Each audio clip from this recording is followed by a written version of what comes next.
So that game last night, just incredibly frustrating on several levels, from the clock that basically kept malfunctioning over and over, set the game back 20 minutes to begin, and then overall it set it back seemingly 90 minutes or so. So by the time the third quarter was starting, the game should have been over already.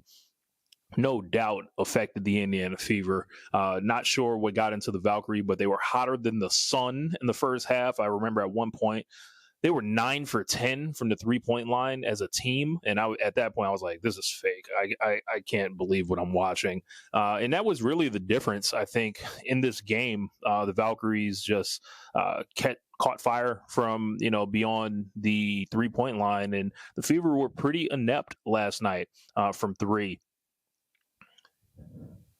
And, I started looking at some of the team leaders, and Aaliyah Boston having 4 points is absolutely inexcusable. I don't know what has to be done at this point to drive it home that she needs to be touching the ball. She needs to be given more opportunities. And because Caitlin Clark is not in the lineup is not an excuse to not get her the ball. And some of it is going to be on her to demand that, to, demand it of the coaching staff, to demand it of her teammates.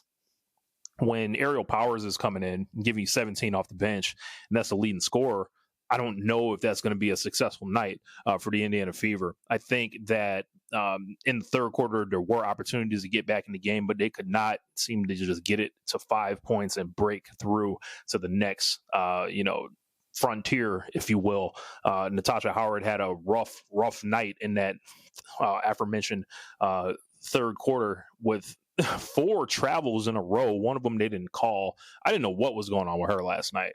That was very rough to watch. Veronica Burton was just ultimate floor general, doing what she wanted, seemingly getting where she wanted on the court. And like I said, those 3-pointers was just raining over and over. Elania Rupert, I believe, went crazy. She had 21 points. Saw Kate Martin coming in, hitting timely threes, at certain times. And Salam was excellent. And, seeing Tammy Fat Bentley running up and down the court is always a great reminder of what was lost when we played the Valkyries. And the Valkyrie have owned the Fever this year. Belt the ass. Like, it has been a season sweep, and Nakaze has outcoached Stephanie White seemingly at every turn, with Caitlin Clark in the lineup, without her in the lineup.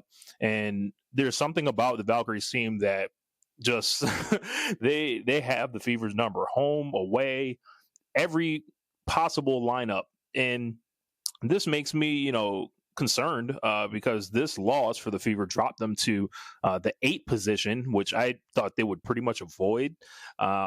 You don't really want to be the 8th seed. You got to see the Lynx in the first round. Lynx have been the best team in the league. Of course, Fever have had success against the Lynx, but I think if you're a Fever fan, you kind of want to maybe see Phoenix or Atlanta in the first round, or even Las Vegas. Putting yourself in that 8th seed does you no favors. At the end of the day, it is a tournament, so you're going to have to play somebody tough either way. Just saying who might be more likely if Caitlin Clark's back in the lineup. And I think everything kind of comes back to that now. Sometimes you feel comfortable with how, if the Fever get a win, it's like, all right, cool. Maybe Caitlin has a little bit more time. And now as it's getting closer to the walls closing in, you got to ask, where's she at? Is she ready? What game can we really expect her? And I know a lot of people have their eyes on Friday against the Chicago Sky. And if that's the case, you can count that in as a win.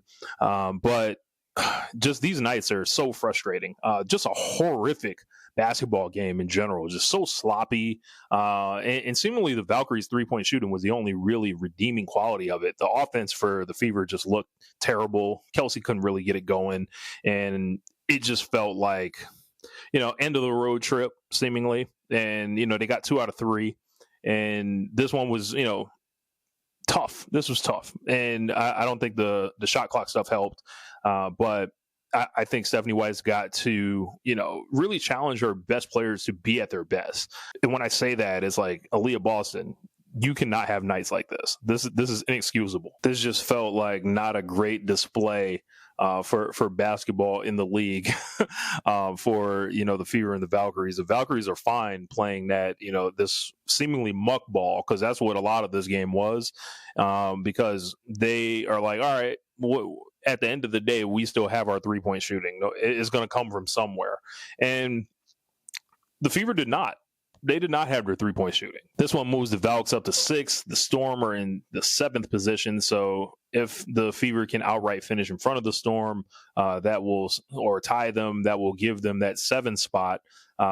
This was a difficult loss. Now you got to hope the Valkyries lose, and losing the season sweep to them gives them the tiebreaker over the Fever.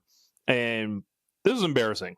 No way to dress it up. If you're going into the playoffs, you got to be better. I imagine it's not going to be an easy day in the film room when the ladies have to look back at this game. And I'm counting on them to be better down the stretch. So, what did you guys think of the game? I was not happy. I was not impressed.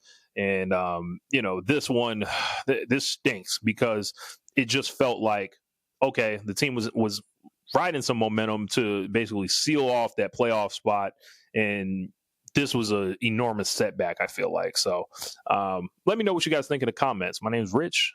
I'm up out of here. Peace. One lifetime.